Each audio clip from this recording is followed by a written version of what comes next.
Hey guys, time for a little quick dirty video here.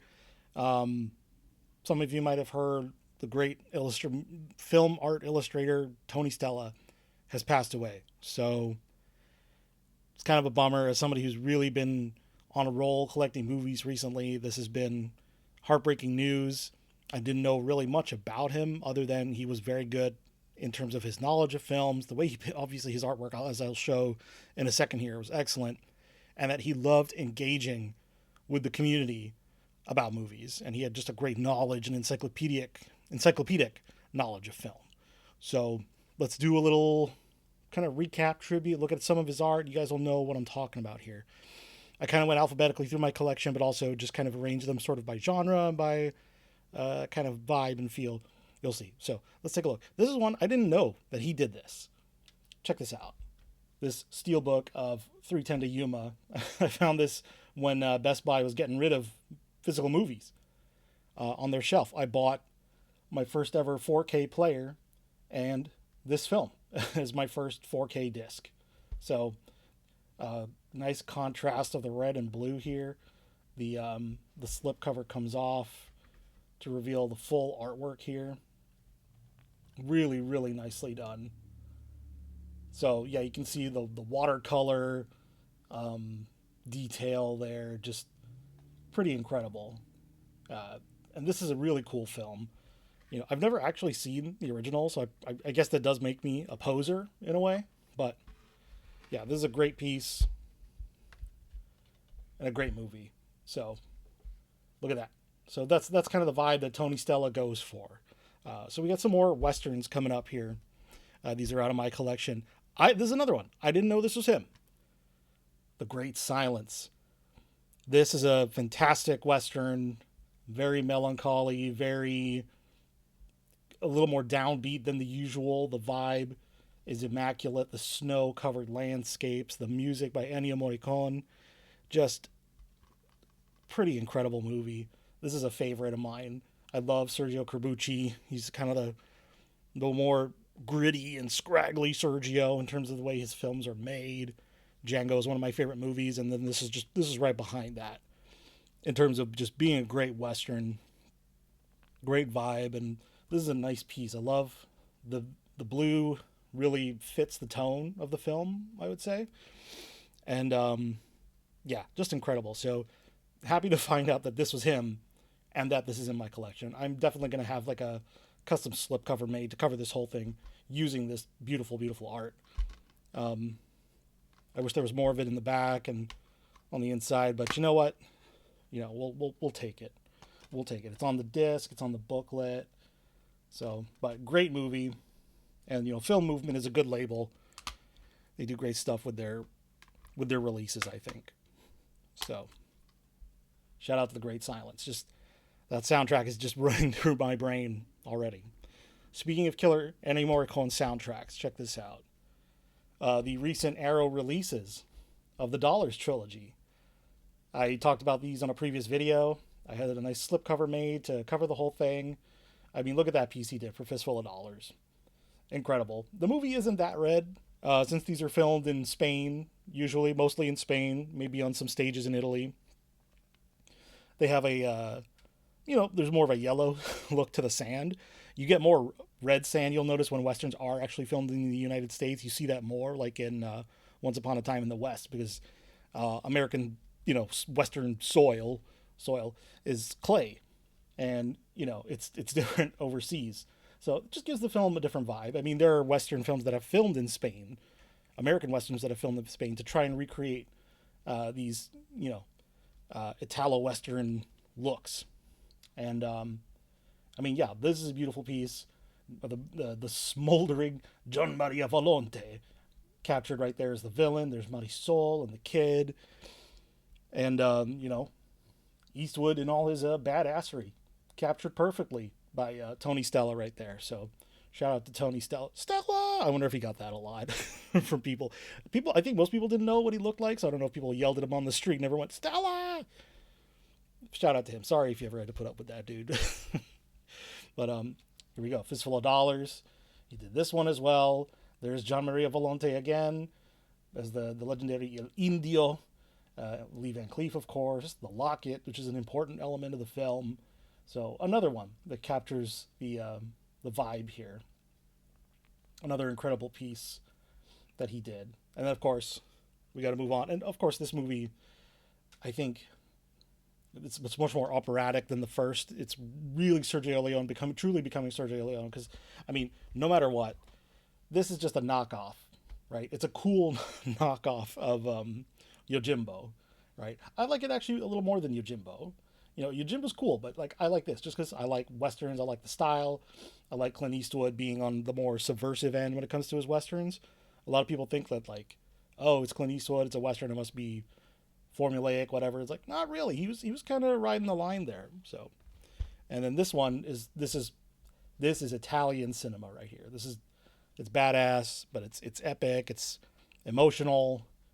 Very personal story. Love this movie. So I'm glad to have it with great art. And here we go. The final piece for the trilogy.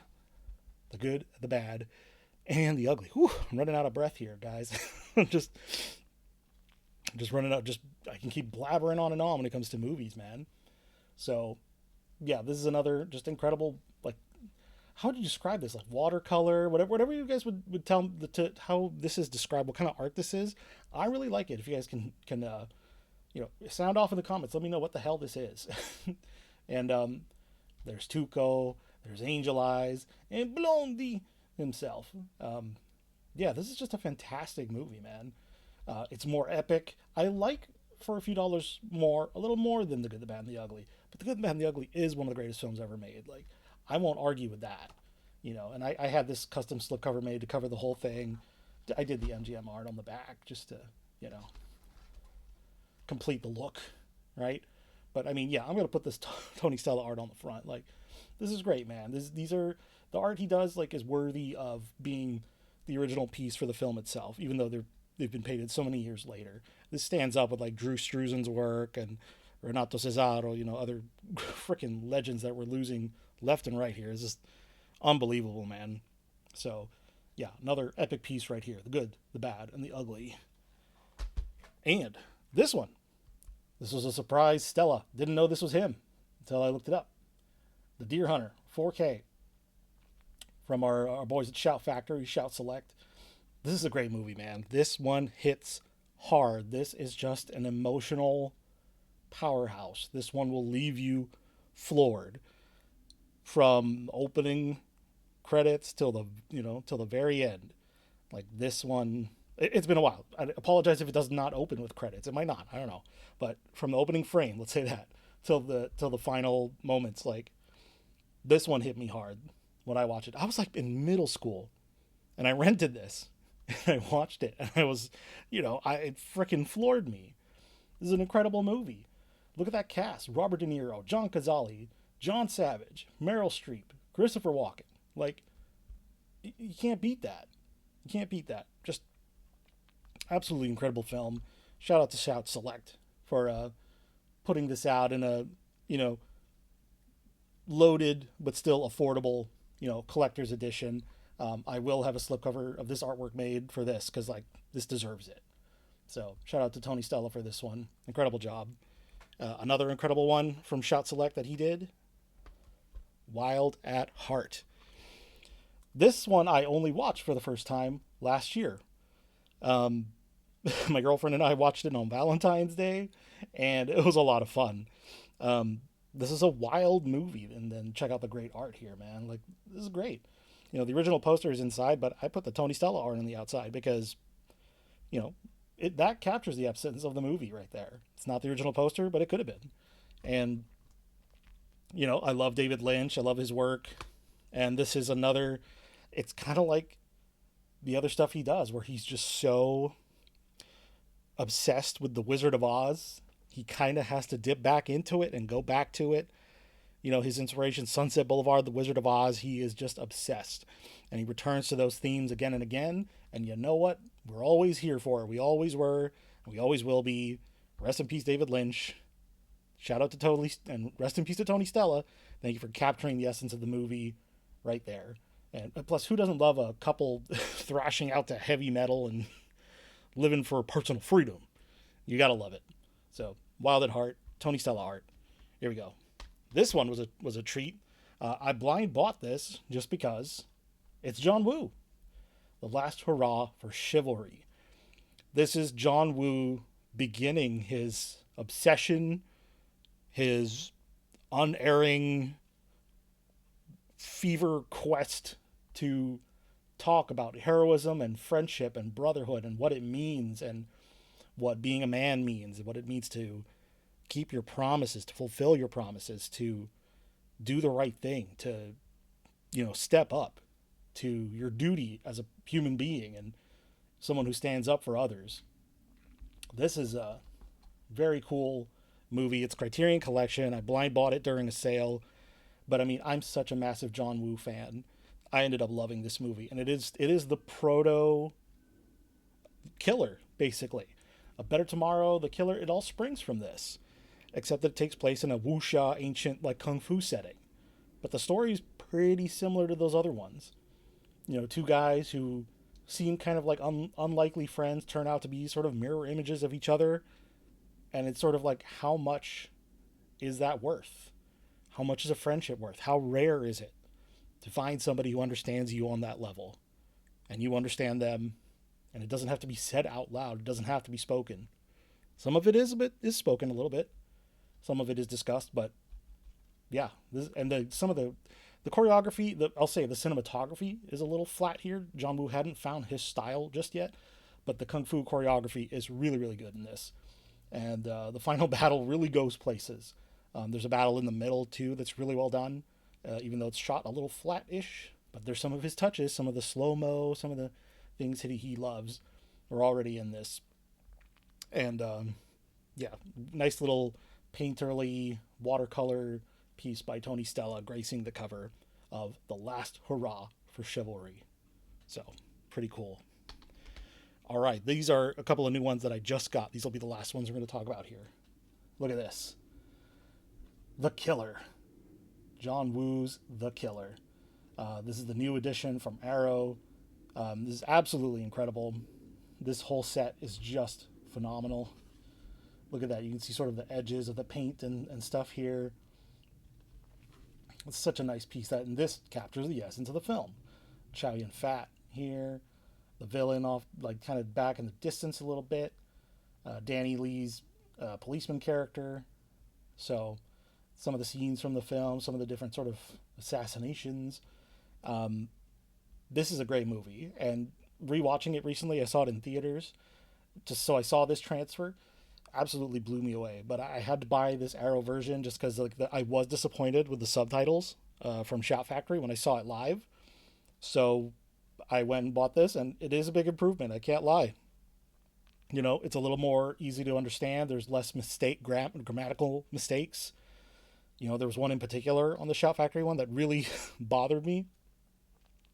And this one actually comes with both a new subtitle translation and the original one that people sort of fell in love with in the 90s, where the two main characters nickname each other Mickey Mouse and Dumbo. It's kind of charming, but it might not necessarily be accurate. But a lot of people fell in love with that translation and became obsessed with this film, and John Woo's other work through, the sort of more creative subtitling in these films. But yeah, the sort of exotic charm of this sort of twist on hitman movies. Like, we've seen this stuff in the past, right? Like, this is just a tribute to Les Samurai, straight up. It is basically a remake of Les Samurai, but, more violent, more stylish. Again, John Woo's obsession with friendship, brotherhood, loyalty. Like, meeting somebody who is your in theory, your opposite, your enemy, but is your closest analog. And it's something I read recently where, it's like your enemy wouldn't be your enemy if you guys didn't have something in common. Otherwise, you guys would just never cross paths at all. So that's something to think about when you watch some of these movies. Pretty interesting. And again, yeah, Tony Stella totally captures it. It's like very active, very cool, like clashing of the orange and the teal style that he goes for. So nicely done. Speaking of orange and teal, John Woo. Here we go. Here's the last one we're going to talk about today. Hard Boiled. Some people say this is John Woo's masterpiece. I would say The Killer is. Maybe Bullet in the Head. I'm waiting for my Arrow version of Bullet in the Head, which features another Tony Stella art piece. So I'm going to unbox that when that gets here. But here we go, man. Another amazing Tony Stella piece, and the latest one to be added to the collection. This is, you know, captures the essence of the movie. Here's the villain ominously kind of peeking through here. Mad Dog, played by Philip Kwok. He's a legend of Hong Kong cinema, so he's getting to kind of mix it up with Chow Yun Fat and Tony Leung. The motorcycle scene, the warehouse scene, like, this is awesome, man. And then here you can see sort of like the paint, watercoloring dripping on the back. Like, this is so freaking cool, man. I put the original artwork out on the disc that it comes with. Just, put the spotlight on that. Right, but of course, like, having this hard box with Tony Stella's art sitting on my shelf proudly like this, like, that's how it has to go. You know what I mean? So, incredible stuff. Ah, my phone's ringing.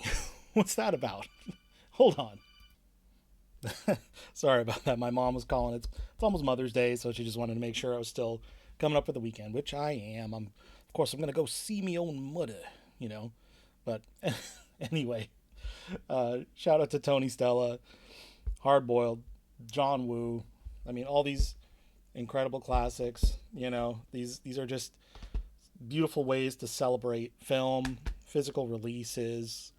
And I mean, look at this. Tony Stella's art definitely is part of why this is so much fun and such a great way to celebrate movies at home, right? Nothing beats a good theatrical experience, but good home video presentations can get you close. And having quality artwork that adorns your shelf is absolutely a part of that. Shout out to the communities doing custom covers and things like that, letting people customize their collections and get more worthy artwork. Because, like, there are some home video disasters in terms of artwork. But with Tony Stella, you're definitely not getting that. You're getting, great stuff. And, like, oops, I'm like hitting my mouse with these movie covers. Anyway, yeah, this is great stuff, guys. Like, we love movies. This is Rebel Reyes Reviews. Thanks again for watching Rebel Reyes Real Reviews. And shout out to Tony Stella. Rest in peace, sir. Your movie covers will stay with me forever, for as long as I'm alive, as long as these discs last. Shout out to movies. Thanks, guys. Take it easy. Bye.